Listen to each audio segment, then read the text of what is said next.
Here we have the Milwaukee Packout Compact.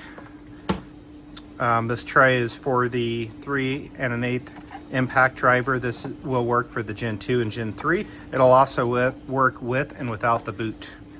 So this fits right in there.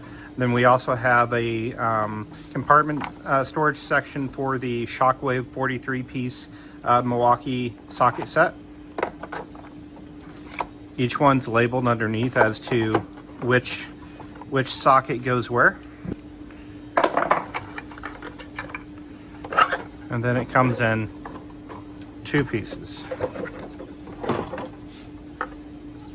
So you'll receive these 2 pieces here, which simply slide in, and then the middle section, which is for the socket set, just like that.